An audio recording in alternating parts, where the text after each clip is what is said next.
salah satu yang penting dari seorang supply chain adalah dia harus bisa memetakan proses. Sehingga dari peta proses itu dia kemudian bisa mengambil snapshot biayanya akan keluar di mana aja. Ini saya gambarkan bagaimana supply chain management dari mulai supplier, manufacturer, warehouse, dan customer. Gitu. Nah, di sini secara simpel ada dibuatkan, ada material cost, ya. Terus kemudian ada transportation cost. Nah, pertanyaan saya dari pola yang tadi, ada nggak transportation cost ini? Bahan bakunya di sini nih, ada nggak poin tentang transportation cost supplier ke kita? Nggak ada, gitu ya. Bisa jadi sih dimasukin ke dalam costnya bahan baku. Tapi kalau buat seorang yang mengerti supply chain, dia harus tahu tujuannya apa. Tadi, balik lagi ke yang di awal, dia harus bisa kemudian mencari cara supaya lebih efisien. Bisa jadi dengan tahu seperti ini, jangan-jangan barang bahan baku yang diambil dari supplier, kita yang ambil, itu jauh lebih profitable dibandingkan mereka yang kirim, contohnya misalnya. Nah, dari pabrik menuju warehouse, kira-kira apa cost yang nggak terpikirkan? Terus kalau misalkan ada damage, gitu ya, kirim barang 500 karton, ternyata nyampe cuma 499, yang satu rusak. Itu bagian lagi juga kan yang perlu dimasukkan. Baik lagi kelihatan mungkin kecil, tapi ketika bisnis kita besar, maka itu menjadi besar. Kemudian kalau udah sampai di warehouse,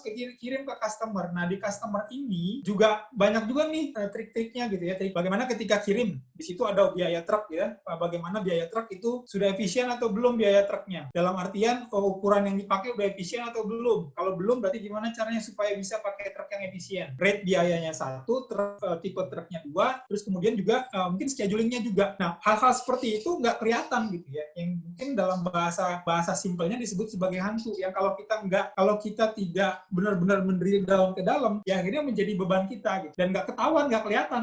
Gitu, tahu keluar aja cost-nya. Gitu. Terus kalau urusannya jualan gimana? Tadi kan kalau kita perhatiin ini kan nggak ada urusan dengan jualan nih. Sementara di sini sebagai cost of sales. Gitu. Kalau kita contohkan di sini ya, marketing itu ada beberapa yang keluar biayanya. Ada biaya advertising, ada biaya telemarketing, misalkan terus kemudian ada biaya website, ada trade show, macam-macam kan.